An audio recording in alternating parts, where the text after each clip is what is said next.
성도 여러분 안녕하셨습니까? 사랑합니다.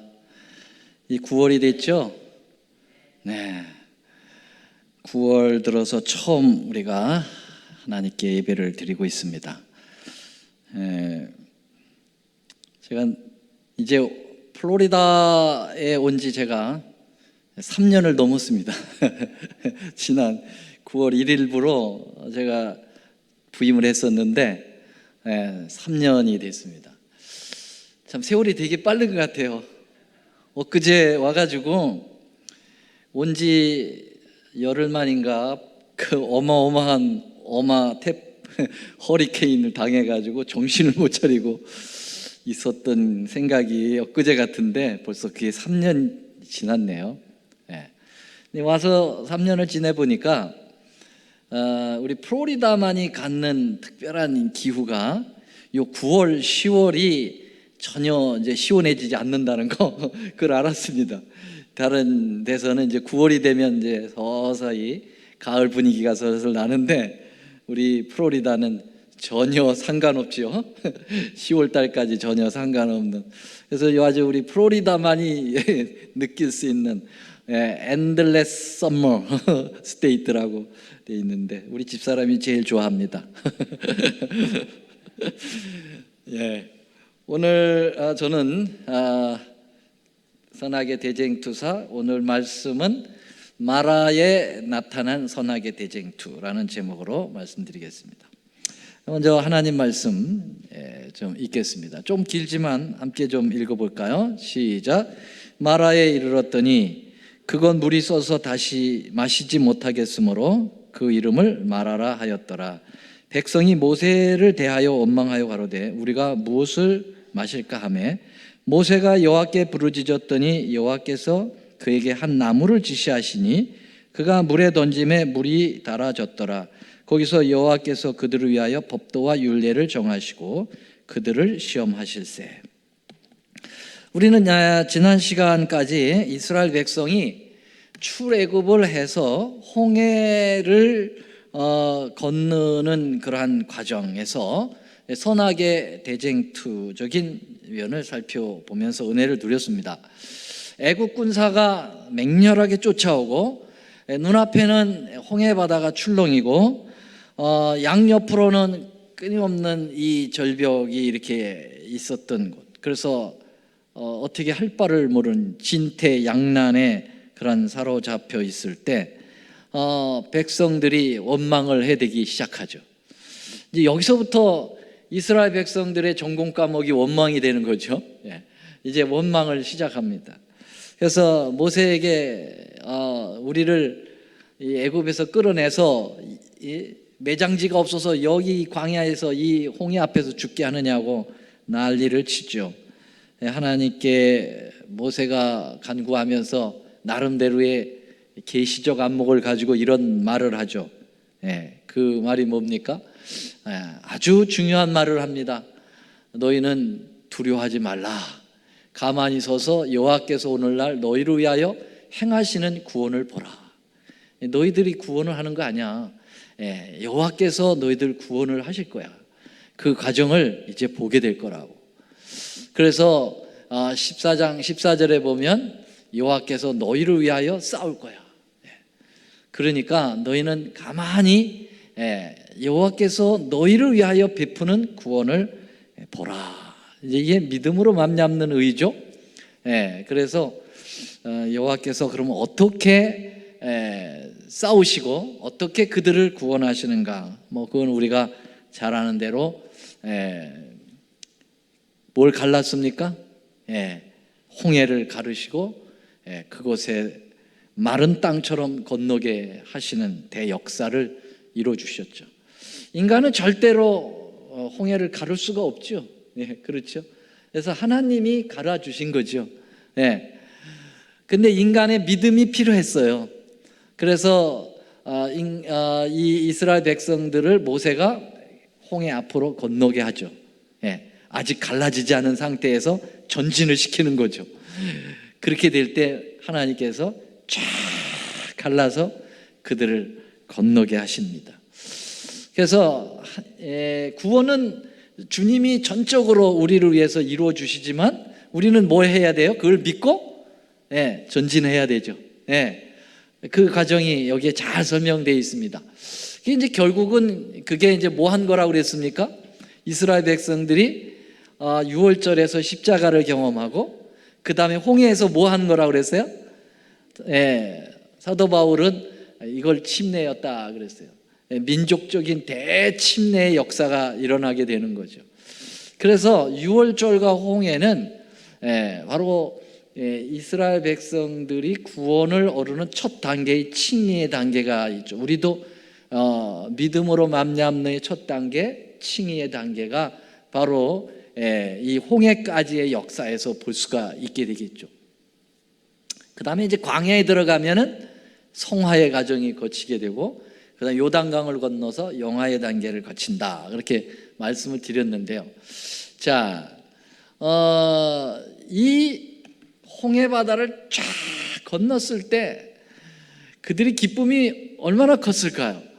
여러분, 우리 하도 자주 들어왔던 거라 별 의미 없이 이렇게 크게 감동이 안 닿는지 모르겠습니다만은, 여러분들이 이스라엘 백성이라고 생각을 하고 그때 이제 애국 군사들이 막 쳐들어와서 곧 죽게 된 상황에서 그 출렁거리는 홍해 바다가 쫙 옆으로 갈라질 때 그 감동이 대단했겠죠. 그리고 그 바닥을 건너가는데 양옆에는 물벽이 쫙, 얼마나 물벽이 높았을까요? 아마도 홍해 바다가 보통 깊은 곳이 아니거든요. 저도 홍해 바다에서 수영을 했던 사람인데 엄청나게 깊습니다. 그러니까 그게 물벽으로 양옆에 쫙 세워졌다면 상상을 해보세요. 얼마나 멋있었겠어요. 그게 출렁출렁거리면서 엎어지지도 않고 제껴지도 않고 물벽을 쫙 쏴가지고 길을 쫙 여는데, 그 홍해를 건널 때 여러분 뭐 한 10분 20분 건너는 게 아니에요.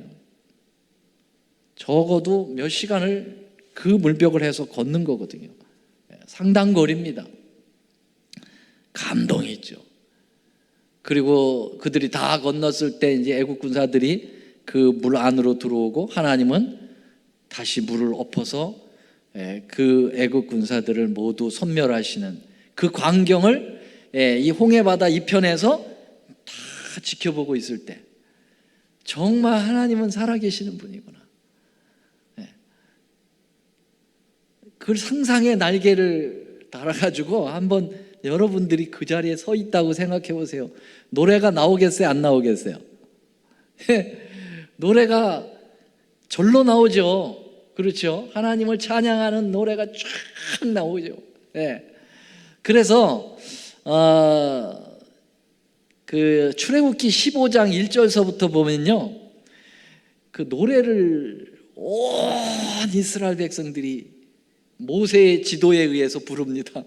무슨 노래를 무슨 곡으로 불렀는지는 뭐 그때 악보가 없으니까 녹음기도 없고 내려온 바는 없지만 어떻든 엄청난 200만 명이 부르는 노래, 되게 장엄했을 거예요.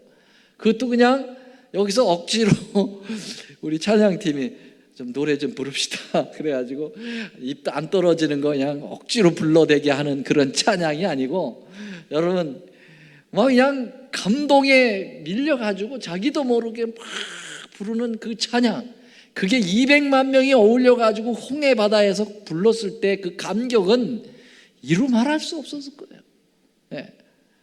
그 찬양의 노래를 우리도 부를 수 있을 날이 있을까요, 없을까요? 우리 부를 수 있어요. 왜냐하면 계시록 15장에 나오잖아요.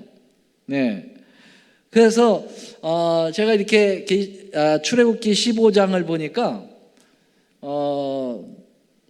20 몇 절까지 그 노래가 나오더라고요.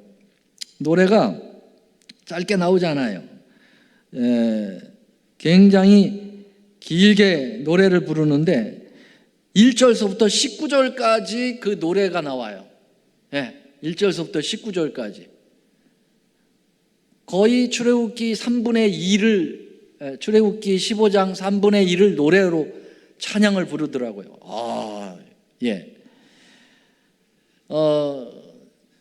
이것을 요한계시록에서 사도 요한은 계시를 보면서 이 찬양을 다시 보게 되는데, 어디서 봅니까? 여기 나오잖아요. 어디에서? 하늘 유리 바닷가에 서서 하나님의 검은고를 가지고 하나님의 종, 무슨 노래를 불렀다고요? 모세의 노래, 어린 양의 노래를 불러 가로되 주 하나님은 곧 전능하신 이시요 하시는 일이 크고 기이하시도다. 만국의 왕이시요 주의 길이 의롭고 참되시도다 그랬어요. 여러분, 바로 이 하늘에 구원받은 무리들이 유리 바닷가에서 대오라토리오의 찬양을 부르는 거죠. 이때는 200만 명이 아니죠. 헤아릴 수 없는 수가 찬양을 부르는데, 여러분, 와, 감격의 찬양이 될 겁니다. 아마 이 찬양을 이제 쫙 이끄는 찬양팀은 누구라고 생각하세요? 찬양팀 혹시 누구라고 생각하세요? 14만 4천인들 14만 4천인들이 앞에서 이 찬양을 주도합니다. 예. 그리고 온 우주 거민들, 그 전에 구원받은 무리들이 가장 열정적인 찬양을 부르게 되는데, 사실 이 찬양은 우주 거민들이 부르는 찬양이 아니고 구원받은 무리들의 경험의 노래거든요. 예. 그래서 이 찬양을 우주 거민들이 들을 거예요. 감동 있게. 예. 유리 바닷가에서. 그러니까 왜 이 구원받아서 부르는 노래를 모세의 노래라고 했겠습니까? 예. 그 홍해 바다에서 불렀던 그걸 생상을 하는 거예요. 애굽에서부터 출애굽해 가지고 그 애굽의 군사들을 다 섬멸시키고 이스라엘 백성들을 홍해를 갈라가지고 전적인 하나님의 능력으로 구원하신 그 능력을 찬양하는 그 당시에 그 찬양이 구원의 노래였고, 그것이 이제 뭘 표상한 거냐면은 우리가 하늘 번향에 가서 유리 바닷가에서 부르는 찬양을 표상한 거죠. 그래서 모세가 직접 불렀던 노래는 홍해 바다에서 부른 노래고, 우리가 가서 구원을 받아가지고 부르는 것은 유리 바다에서 부르게 됩니다. 홍해 바다와 유리 바다에 좀 차이점이 있습니다. 그래서 저희 딸 둘 이름을 유리 바다 가해, 바다는 아들로 좀 나고 싶었는데 안 나와가지고 그냥 바다는 빼고, 바다는 이제 우리 펫이 바다가 되고, 그래서 유리하고 우리 막내딸이 가해입니다. 유리 바다 가해. 그 찬양을 좀 부르고 싶어서 우리 딸들의 이름을 지어줬어요. 그렇게 잘 졌습니까? 못 졌습니까? 제가 생각해도 너무너무 잘 진 이름 같아요. 아주 잘 진 것 같아요. 자, 이렇게 찬양을 불렀는데, 이렇게 찬양을 19절까지 쫙 그 백성들이 부르고, 그 다음에 20절에서부터 누가 또 이것을 받아가지고 춤을 추면서 소구를 치면서 또 찬양을 이어갔을까요? 누구였을까요? 모세의 누나 미리암이 여인들을 모아가지고 여성합창단, 이스라엘 여성합창단이 소구를 치면서 이 찬양에 또 반응을 합니다. 얼마나 멋있었을까요? 여성들이 춤을 추면서. 예배 드릴 때 찬양 부를 때 춤춰도 되겠어요? 안 되겠어요? 성경적으로는 춤춰도 돼, 안 돼요? 춤춰도 돼요. 근데 우리 쑥스러워서 못 추잖아요. 근데 예배 드릴 때 춤추는 걸 제가 봤어요. 제가 필리핀에서 공부할 때, 그때 그 비교 종교학이라고 다른 종교를 연구하는 그러한 학과가 있었는데, 그 비교 종교학 시간에 교수님이 저희를 데리고 필리핀의 마닐라 한 복판에 있는 큰 순복음교회를 데려가더라고요. 거기서 굉장히 사람이 많더라고요. 근데 그 순복음교회에 이제 좀 일찍 가가지고 예배 드리기 전에 그 찬양 예배를 드리는 거를 봤는데요, 정말 감동적으로 찬양을 부르더라고요. 우리 한국에 부르는 그런 찬양은 좀 약간 좀 너무 감정이 이렇게 감정을 막 불러일으켜 가지고 감정에 의해서 부르는, 이걸 뭐라 그럴까요? 자아도취적으로 해가지고 막 너무 광신적으로 막 그냥 템포도 너무 빠르게 말이죠. 막 박수 쳐가면서 막 이렇게 하니까 좀 그거는 조금 눈살 찌푸리는데, 거기에서 부르는 찬양은 온통 사람들이 일어나서 손을 흔들고 또 여인들이 소고를 치면서 가운데서 춤을 추면서 찬양을 하는데, 간 우리들이 모두 감동을 받았어요. 저런 찬양도 있구나. 예, 결코 이렇게 막 흥분의 도가니로 이렇게 몰아가는 찬양이 아니고 잘 정련되고, 그러면서도 하나님 앞에 그 미리암의 찬양을 좀 생각을 하게 되었어요. 그런 찬양이 있더라고요. 자, 이렇게 찬양이 부르고 난 다음에 얼마 안 있어서 이스라엘 백성들이 이제 다음 단계로 넘어가는데요. 참 그 기쁨도 잠시였습니다. 이제 홍해를 건넜으니까 이제부터는 본격적으로 뭐가 기다리고 있습니까? 이제는 본격적으로 광야가 기다리고 있는 거예요. 그래서 이스라엘 백성들이 이 광야의 길을 걷는데 며칠을 걸었느냐면 3일 길을 걸었습니다. 수르 광야까지 3일 길을 걸었다고 나와 있어요. 여기 보니까요, 15장 22절. 모세가 홍해에서 이스라엘을 인도하며 그들이 나와서 수르 광야로 들어가서 거기서 사흘 길을 행하였으나 물을 얻지 못했다. 여러분, 광야의 길을 3일을 걸으면 어떻게 되겠습니까? 여러분, 그렇게 경험한 바는 없죠? 3일 길을, 그 사막의 길을 걷는다는 건 이건 보통 힘든 게 아니에요. 저희는 이제 1990년도에 성지를 여행을 갔었는데, 출애굽 노정을 따라서 가는 성지 여행을 갔어요. 그래서 애굽에 제일 먼저 도착해가지고 애굽에서 이제 홍해를 건너는 노정, 그 다음에 이제 그들이 수르 광야를 거쳐서 마라의 그 물에 도착하는 그 과정, 그 다음에 이제 뭐 르비듬 이렇게 해가지고 시내산 이렇게 해서 이제 가나안으로 들어가는 노정을 그대로 따라서 이제 가는데, 우리 여행객들은 어떻게 걸어서 그 광야길을 갔을까요? 그건 불가능합니다. 뭘 타고 갔을까요? 시원하게 나오는 에어컨 버스를 타고 갔죠. 에어컨 버스 타고 가는데, 잠시 화장실 가려고 중간에 내리잖아요. 얼마나 뜨거운지 머리가 말이죠, 뒤일 것 같아요. 네, 그래가지고 다 여기다 뭘 터본을 쓰는 거잖아요. 터본을 쓰고 다니. 그렇지 않으면은 아주 일사병에 걸려 죽겠더라고요. 그렇게 아주 장렬하게 내리쬐는 태양열에 감당을 못 하겠더라고요. 이스라엘 백성들이 부녀자 아이도 있고 거기다가 짐까지 있고 가축들 몰고 가면서 3일 길을 가다가 그 사막 길을 갔을 때 얼마나 힘들었겠어요. 네. 그래서 만약에 우리 하나님이 간섭하지 않았으면 다 죽었죠. 우리 하나님께서 불기둥하고 구름기둥을 준비해 가지고 낮에는 구름기둥으로 에어컨디셔닝, 그래서 쫙 그늘을 만들어 주셔가지고 걸을 수 있도록 해주시고, 또 사막은 밤에 되면 얼마나 춥니까? 또 기온차가 40~50도가 막 돼요. 너무 추워.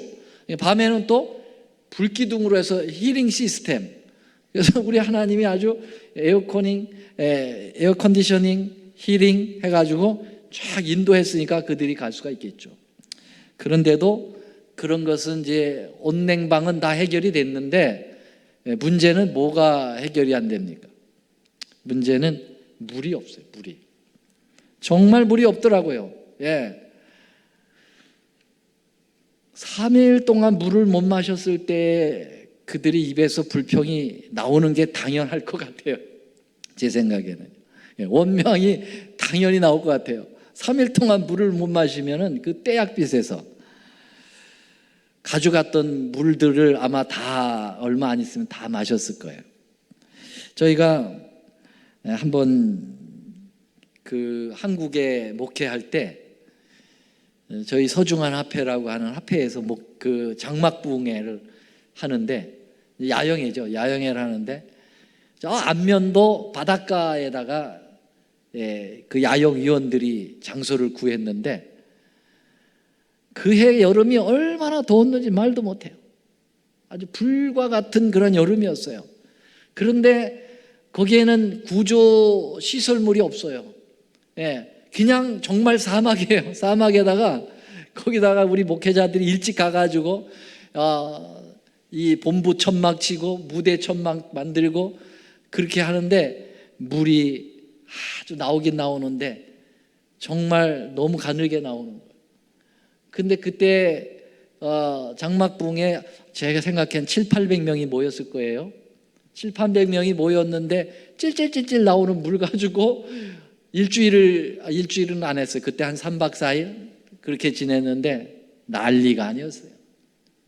정말 막 불평들이 막 나오더라고요. 이런 데를 우리 데려왔다고 막 그러면서. 그래서 야, 이스라엘 백성들이 사막에서 모세 원망한 게 그게 원망할 만하구나. 우리도 막 그렇게 막 불평이 막 튀어나오는 거죠.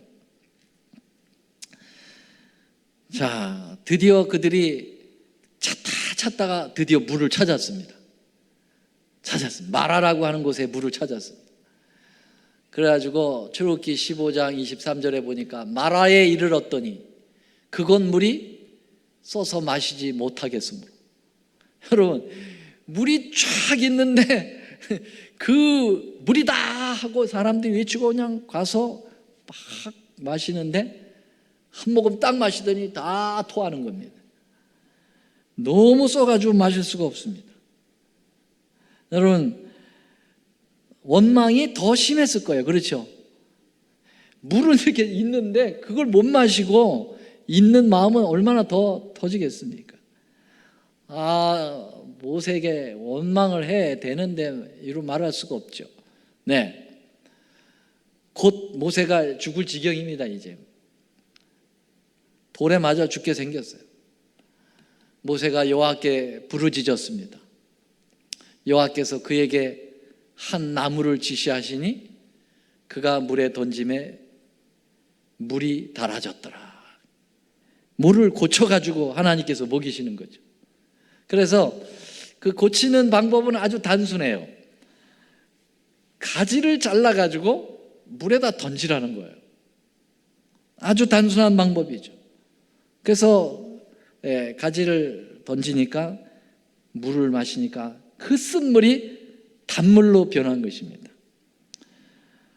물이 치료됐습니다. 생명의 물이 된 것입니다.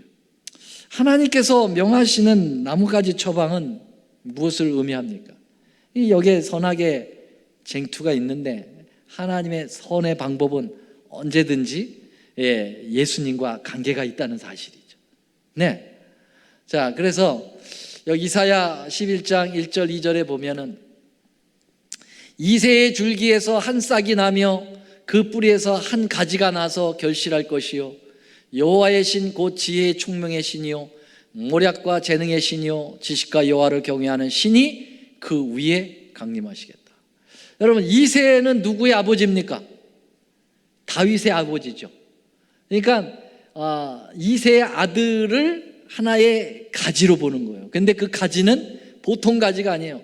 풍성한 결실을 맺을 수 있는 가지가 되는데 그 가지에 하나님의 성령이 충만하게 임하시는 거죠. 여러분, 그러면 이것은 이새의 아들 다윗을 두고 하는 얘기입니까? 아니면 그 후에 다윗의 후손으로 오시는 예수님을 두고 하시는 얘기입니까? 예수님을 두고 하는 것이죠. 여러분, 다윗은 사무엘 상하 이때 나타나잖아요. 그런데 왕국이 분열 왕국 이전 시대의 다윗이에요. 그런데 지금 이사야서는 여러분 분열 왕국 시대 선지자였거든요. 훨씬 뒤의 선지자예요. 이미 다윗은 죽고 끝났어요. 그런데 지금 이사야는 미래를 예언하는데 다윗 얘기를 하면서 그게 가지라는 거예요. 근데 그 가지가 성령이 임한다는 거죠. 그리고 많은 열매를 맺게 한다, 그렇게 얘기했어요. 그러면 그것은 다윗을 두고 얘기하는 게 아니라 다윗의 후손으로 오시는 메시아인 예수님을 나타내는, 그래서 예수님을 가지로, 나무 가지로 표상했어요.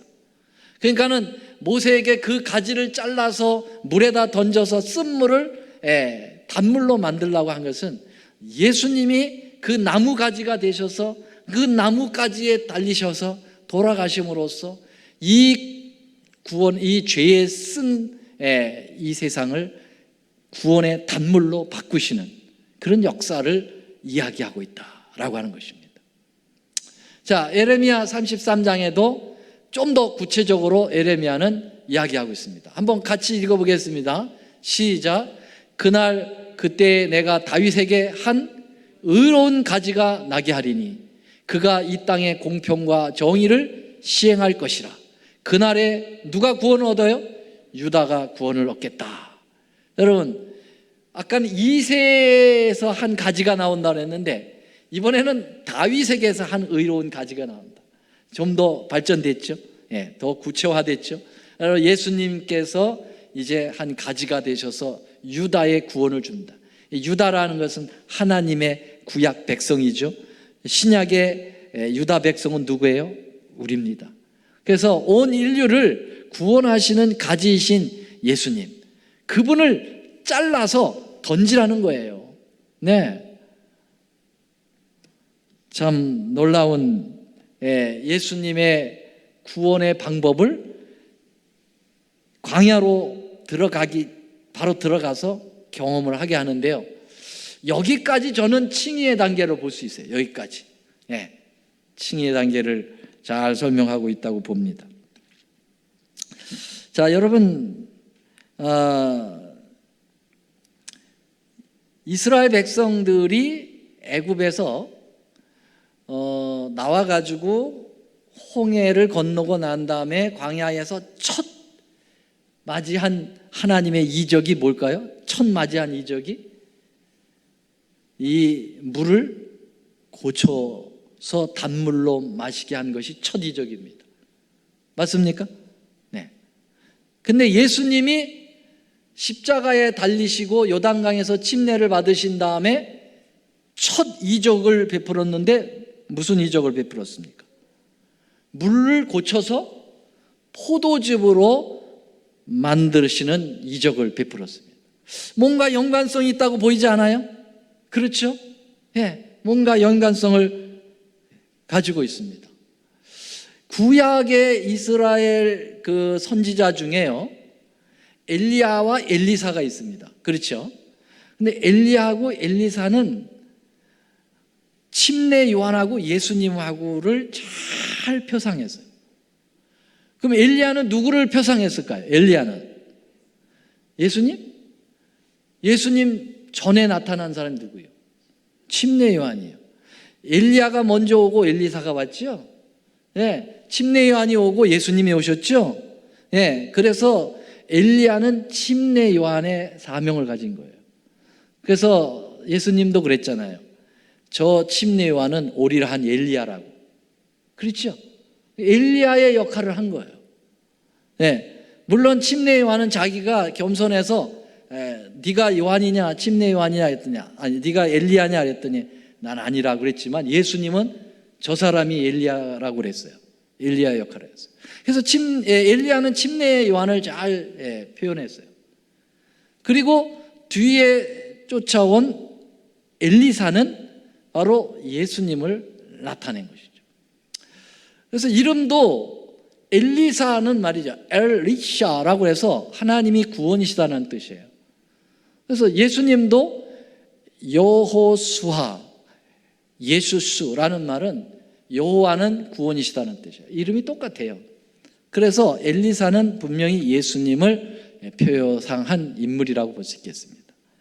근데 재미있는 것은요, 이 엘리야가 엘리사에게 이제 인수인계를 해주잖아요. 선지자를 이제 인수인계를 해주는데 어디서 했을까요? 어디서? 장소가 1번 사해바다, 2번 요단강, 3번 한강. 어디에서 했을까요? 요단강에서 했어요. 요단강에서 인수인계를 했습니다. 여기 보세요.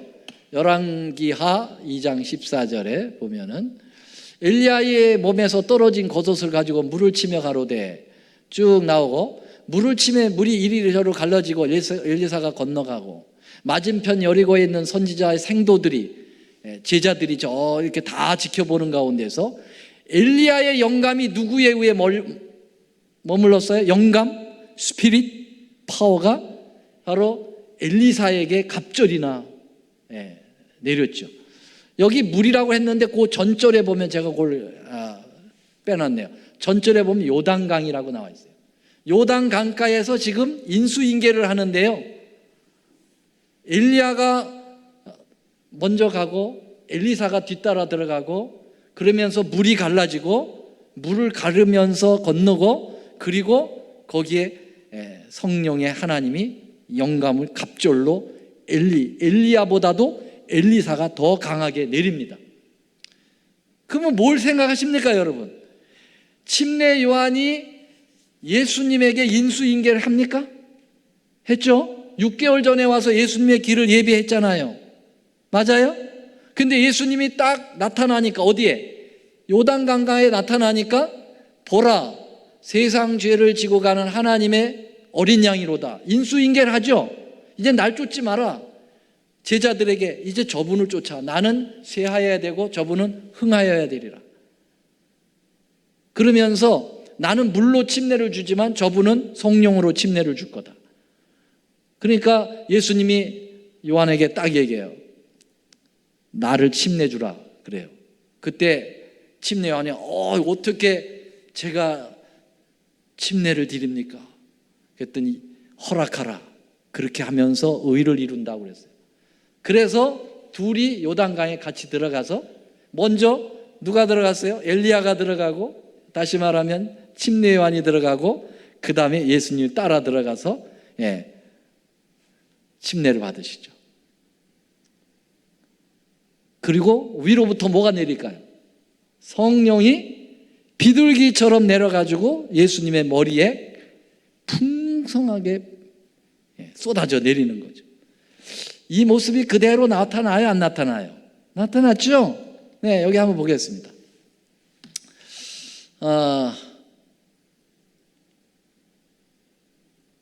여기 있네요. 요한복음 1장 28, 32절에 보면, 이 일은 요한의 침례를 주던 곳 요단강 건너편 베다니에서 된 일이라.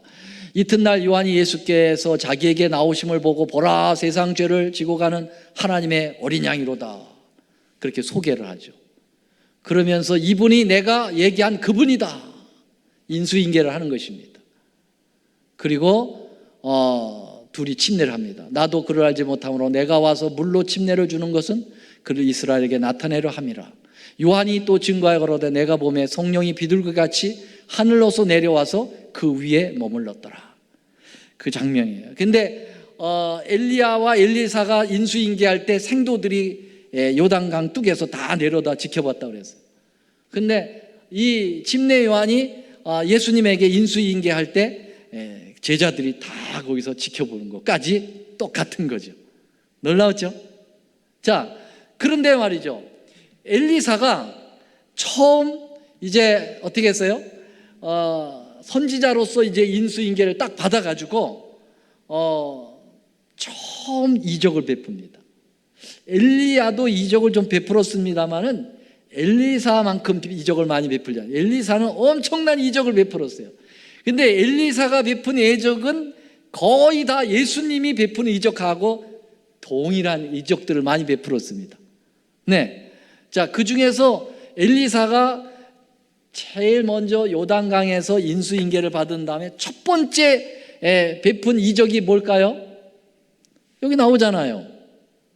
열왕기하 2장 19절에 그 성 사람들이 엘리사에게 고하되, 우리 주께서 보시는 바와 같이 이 성읍의 터는 아름다우나 물이 좋지 못하여 토산이 익지 못하고 떨어지나이다. 엘리사가 이르되, 새 그릇에 소금을 담아 내게로 가져오라 하매 곧 가져온지라. 엘리사가 물 근으로 나가서 소금을 그 가운데 던지매 가로되, 여호와의 말씀이 내가 이 물을 고쳤으니 이로 쫓아 다니시는 죽음이나 토산이나 읽지 못하고 떨어짐이 없을 것이다. 그랬어요. 여러분, 엘리사가 처음 베푼 이적이 물을 고치는 거예요. 맞습니까? 물을 고치는 것이에요. 예수님이 침례받고 요단강에서 와가지고 최초의 요단강에서 요한복음 1장에 침례받았잖아요. 그런데 2장에 가면 가나의 혼인잔치가 딱 나옵니다. 그러면서 최초로 한 것이 물 고치는 거예요. 아, 놀라운 일이죠. 여러분, 이스라엘 백성들이 홍해를 건너 침례를 받는 거죠. 홍해에서 침례를 받고 제일 처음 경험한 것이 물을 고쳐서 단물로 마시는 모세의 경험을 하게 되는 거죠. 이 세 가지가 함께 맞물려 들어가는 거죠. 아, 놀라운 일이에요. 이게 구속의 역사를 입체적으로 표현하고 있는 거죠. 그래서 여기 보면은 예수님이 그 나무 가지가 되셔서 그 물에 던져져서 물을 변화시키는 그 장면은 마치 예수님이 십자가에 달리시는 그 장면을 연출하시는 거죠. 그래서 베드로전서 2장 24절에는 십자가라고 하지 않고 뭐라고 그랬어요? 친히 나무에 달려 그 몸으로 우리 죄를 담당하셨으니 그랬어요. 구약 성경에 보면은요, 나무에 달린 자마다 저주를 받았다 그렇게 얘기해요. 그러니까 우리가 받을 저주를 예수님께서 십자가 나무에 달리셔서 저주가 되셔서 우리의 죽음을 변화시켜 나가는 거죠. 그러한 것을 바로 예수님이 그 홍해 바다를 건너 침례를 경험하고 바로 물의 변화를 일으키는 과정 속에 십자가의 구원의 도리를 다시 가르쳐주고 있다. 그렇게 볼 수가 있습니다. 그 다음에요, 엘리사가 요단강에서 일종의 침례를 받고 물속에 같이 들어갔다 나왔으니까 침례를 받고 그리고 처음 이적을 물을 고치는 것이라고 했는데 이때는 물을 어떻게 고쳤습니까? 뭘 가져오라고 그래서 물을 고쳤어요? 소금을 가져오라고 그랬어요.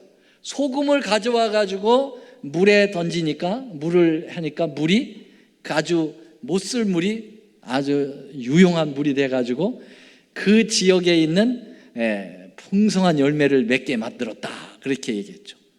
여러분, 소금이라고 하는 것은 성경에 무슨 의미가 있습니까? 여기 보니까 레위기 2장 13절이니까 모든 소재물에 소금을 치라.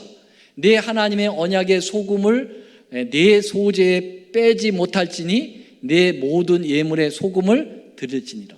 하나님의 언약을 소금이라고 얘기했고 소금을 제물 중에 하나로 이야기했어요. 그래서 이 소제라고 하는 것은 곡식이라든지 이런 것들을 드리는 제물이거든요. 거기에다가 꼭 뭘 쳤습니까? 소금을 쳐서 제사를 드렸다는 거예요. 여러분, 우리의 화목 제물이 누구시죠? 예수님이세요. 그래서 예수님이 들어가야만 진정한 제물이 되고 그리고 물이 고쳐지는 거예요. 맞습니까?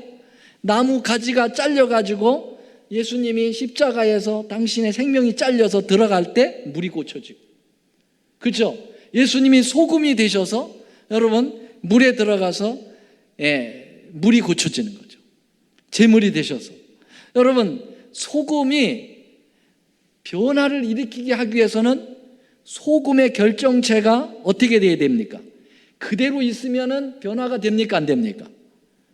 소금의 결정체가 다 녹아가지고 형체를 잃어버려야 돼요. 자기 형체를 잃어버려야 다른 배추를 갖다가 절일 수가 있다니까요. 그 소금이 그냥 이런 결정체가 있어가지고 어떻게 배추를 절일 수 있어요? 그게 다 녹아서 삼투압 현상으로 돼가지고 그 안에 들어가야 되죠. 그럼 뭘 의미합니까? 예수님이라고 하는 그분이 완전히 녹아서 자신을 없애버리고 죽여서 변화시킨다는 것입니다. 아멘입니까? 놀라운 일이죠. 자, 그래서 우리가 이 성소를 다시 들어가 보면은요, 지금 이 번제단은 십자가라고 그랬잖아요. 그리고 여기 물두멍은 침례를 얘기하고 있는데 여러분, 이 성소로 들어가기 전에 이 번제단에서 십자가의 경험을 하고 물두멍에서 침례를 경험하고 이 물을 통해서, 물의 변화를 통해서 완전히 구원을 경험하고 성화의 단계로 들어간다는 거죠. 여기까지가 이제 6월절이고 홍해 바다를 건너고 그 다음에 이 물두멍에서 뭘 다시 한번 경험하는 거냐면은 마라의 쓴물의 경험을 다시 하게 되는 거죠. 그러면서 이제 본격적으로 광야의 성화의 단계로 들어가는 것입니다. 그래서 이 광야, 이 청소의 이제 광야 생활을 할 때 만나가 내리죠. 그렇죠? 떡상, 만나가 내리게 돼요. 그래서 여러분 이제 곧 우리는 뭘 공부할 거냐면은 출애굽기 16장에 나오는 만나 사건을 경험하게 돼요. 떡상이 보이잖아요. 그렇죠? 이방의 빛이고 그리고 모세의 중보기도가 기도 향연으로 나타나는 거죠. 자, 이렇게 하면서 점차적으로 출애굽 노종이 쫙 간다라고 생각하는 것입니다. 자, 이제 말씀 마치면서요. 그래서 우리는 인생의 쓴 마라와 같은 물을 경험합니다. 죄되기 때문에 그래요. 그래서 견딜 수 없이 써가지고 토할 수밖에 없는 경험을 우리가 얼마나 많이 합니까? 그때 여러분 그 쓴 물을 자꾸 쳐다보고 원망하지 말고 뭘 생각해야 돼요? 단순하게 가지 바로 예수님을 바라보자는 거죠. 십자가, 예수님의 십자가를 바라보면 거기에 해답이 있다는 것입니다. 어렵습니까? 단순한 거라고 그랬어요. 단순한 거. 스폴전이 단순하게 이 가지이신 십자가를 바라보면서 그가 인생의 방황을 끝내고 위대한 설교가 되었다고 이야기하고 있습니다. 오늘 시간이 다 돼서 그 얘기는 자세히 못 드리고, 어쨌든 오늘은 마라의 이 쓴 물의 과정을 통해서 구원의 엄청난 도리가 입체적으로 우리에게 제시되었다라고 하는 이 귀한 말씀을 드리면서 말씀을 마치도록 하겠습니다. 감사합니다. 마라의 쓴 경험 당할 때면 마시기 두려워 부르짖네. 큰 가지 되신 주 날 도와주실 때 내 잔의 쓴맛은 사라지네. 큰 가지 예수님이 원줄기에서 잘려나가는 고통을 통해서 인생의 고배를 들고 있는 이 죄인들에게 생수를 제공해 주신 주님 감사합니다. 우리가 쓴 인생만 쳐다보면 원망이 나올 수밖에 없사오나 우리를 위하여 희생하신 큰 가지 예수님을 바라보면 희망을 얻습니다. 오늘도 그 예수를 바라보며 승리하며 사는 저희들 되도록 도와주셨기를 예수님의 이름으로 간절히 기도드립니다. 아멘.